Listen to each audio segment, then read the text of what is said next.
টাকিতে এমন অনেক guest house আছে যেগুলো বেআইনিভাবে ইছামতির পাড় দখল করে বানানো, ফলে বিপদ হতে পারে যে কোনো মুহূর্তে।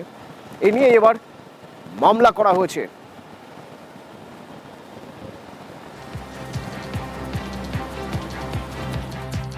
এইভাবে হোটেলগুলোকে খুব বিপজ্জনক অবস্থায় কনস্ট্রাকশন করে একটা পর্যটকদের টানবার যে একটা উদ্দেশ্য, কিন্তু এই প্রফেশনাল কারণের উদ্দেশ্যের জন্য কত পর্যটকের যে প্রাণহানির সম্ভাবনা হতে পারে, এটাকে সম্পূর্ণরূপে তুচ্ছ করে আজকে যে পরিস্থিতি তৈরি হয়েছে, এটা আমার মনে হয়েছে একটা মহামান্য আদালতের কাছে তুলে ধরাটা খুব দরকার। তাই সেই অনুযায়ী আমি, যারাই যান তারা ইছামতি ফেসিং রুম চান। তারা চান যে গেস্ট হাউস থেকে পা বাড়ালেই যেন ইছামতির জল এসে পা ছুঁয়ে যায়। তো এরকম চাহিদা যখন আছে, তখন একেবারে পার ঘেঁষে বেআইনিভাবে এমনভাবে গেস্ট হাউস বানানো হচ্ছে যাতে জোয়ারের সময় ইছামতির জল এসে ধাক্কা খাচ্ছে গেস্ট হাউসে।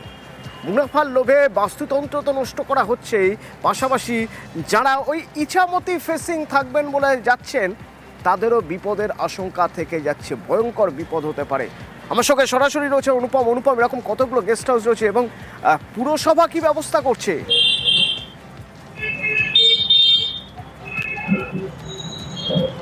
দেখো অতনু, এই যে গেস্ট হাউস বিরুদ্ধে অভিযোগ দায়ের হয়েছে, এটা একদম ইছামতি নদীর পাড় ঘেঁষে, এবং সেই গেস্ট হাউস দুটো কিন্তু পৌরসভার নিজস্ব গেস্ট হাউস লিজে দেওয়া রয়েছে। এবং এই যে দুটো গেস্ট হাউসের বিরুদ্ধে অভিযোগ হয়েছে, সেই গেস্ট হাউস তো পাবলিক গেস্ট হাউস, এবং সেই গেস্ট হাউস দুটো এমন ভাবে বানানো হয়েছে যেগুলো একদম বেআইনি ভাবে। এবং পৌরসভার পক্ষ থেকে কিন্তু আমরা যখন সেখানকার ইঞ্জিনিয়ারকে যখন আমরা জিজ্ঞাসা করি, তিনি কিন্তু পরিষ্কারভাবেই জানান যে এই যে গেস্ট হাউস গুলো করা হয়েছে সেগুলো একদম বেআইনি ভাবে করা হয়েছে, পৌরসভা থেকে কোনো রকম পারমিশন তাদেরকে নেওয়া হয়নি। এবং আমরা কিন্তু সেইখানকার যে চেয়ারম্যান, সেই চেয়ারম্যানের সঙ্গে যে সোমনাথ মুখার্জি, তার সঙ্গে আমরা যোগাযোগ করি, তিনি কিন্তু পরিষ্কারভাবে জানান যে তিনি পৌরসভায় গিয়ে কাগজপত্র দেখে তারপরে জানাবেন। এখানে তিনি পৌরসভায় গিয়ে কাগজপত্র দেখে তারপরে জানাবেন। এখানেই সব থেকে বড় প্রশ্ন, এই যে গেস্ট হাউস গুলো যখন হয়েছিল তখন কিন্তু এখানকার চেয়ারম্যান ছিল। থাকবে অনুপম, একটা ইট গাঁথতে গেলেও, পৌরসভার লিজ দেওয়া জায়গায় একটা ইট গাঁথতে গেলেও, ভিত তৈরি করতে গেলেও কারো না কারো অনুমতি দরকার। সেই অনুমতি তো কোথাও না কোথাও থেকে, কোনো না কোনো জায়গা থেকে মিলেছিল। সে অনুমতির বদলে হয়তো কিছু দিতেও হয়েছিল। কেউ কিছু জানে না, কেউ অনুমতি দেয়নি, এরকম তো হতে পারে না।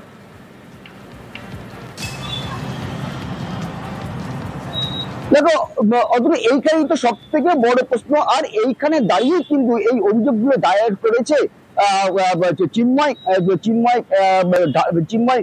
ঢালি এবং তন্ময় বসু। এরা কিন্তু এই উপরেই ভিত্তি করে কিন্তু অভিযোগগুলো দায়ের করেছে বিভিন্ন দপ্তরে এবং আদালতে। তার কারণ এই যে দুটো গেস্ট হাউস তৈরি করা হয়েছে, এইগুলো একদম বেআইনি ভাবে কোনো পারমিশন ছাড়াই এই গেস্ট হাউস গুলো তৈরি করা হয়েছে। এবং এই গেস্ট হাউস গুলো যখন তৈরি করা হয় তখন কিন্তু এখানকার পৌরসভার চেয়ারম্যান, এখনকার যে চেয়ারম্যান, তিনি কিন্তু তখনকার চেয়ারম্যান ছিল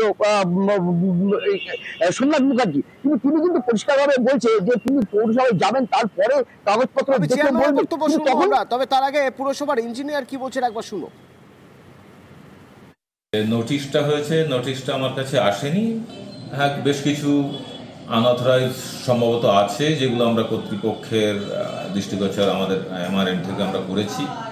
কিন্তু আমরা যে সমস্ত গেস্ট হাউসগুলো আমরা প্ল্যান স্যাংশন করেছি, এটা 100% নিয়ম মেনেই করেছি।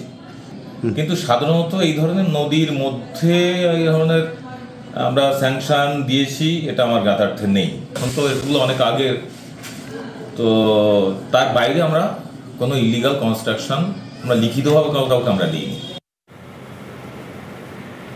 ইছামতি নদীর ধারে যে দুটো সিটি গেস্ট হাউস এবং দিশা, এই গেস্ট হাউস দুটো অবৈধভাবে নির্মাণ হয়েছে, এই বিষয়ে আপনি কি বলবেন? এখন কিছু বলবো না, আমি অফিসে গিয়ে তথ্য দেখে বলবো। বেআইনি নির্মাণ না, বসিরহাটে দক্ষিণের বিধায়ক তিনি দাবি করছেন যে বেআইনি নির্মাণ যদি হয়েও থাকে তাঁর আমলে হয়নি। তাকে পৌরসভায় পারমিশন দিয়েছে, সেই পারমিশনের এক্সাক্ট কপি কবে রয়েছে, কোথায় রয়েছে সেটা আমার জানা নেই। মনে হয় পৌরসভার যবে এটা তৈরি হয়েছিল তখনকার যারা কাউন্সিলর ছিলেন বা তৎকালীন আমলের বিধায়ক হয়তো বলতে পারবেন, কিন্তু পূর্বে বিদ্যমান কোনো কনস্ট্রাকশন তার সম্পর্কে আমার মতামত দেওয়ার কোনো নৈতিক অধিকার নেই। যিনি করেছেন তিনি কেন বা কী জন্যে করেছেন সেটা বলতে পারবো না। আর এই গেস্ট হাউসগুলো যারা তৈরি করেছেন তারা এগুলোকে বেআইনি নির্মাণ বলতে নারাজ, কারণ তারা বলছেন তাদের কাছে সব বৈধ নথি আছে, দাবি করছেন গেস্ট হাউস মালিকরা। সিটি গেস্ট হাউসে আমার জমি বাস্তু, পৌরসভার পারমিশন, বিল্ডিং প্ল্যান সব কিছু নিয়েই করা হয়েছে। যেহেতু আমি রাজনীতি করি, আপনি জানেন এটা বিরোধীদের চক্রান্ত, উদ্দেশ্য পরিণতভাবে বদনাম করানোর জন্য করছে। যাদের কাছে চিঠি পাঠিয়েছে আমার কাছে নোটিশ আমি পেয়েছি, প্রশাসন আমাকে ডাকলে আমি নিশ্চয়ই তার নথিপত্র দেখাবো।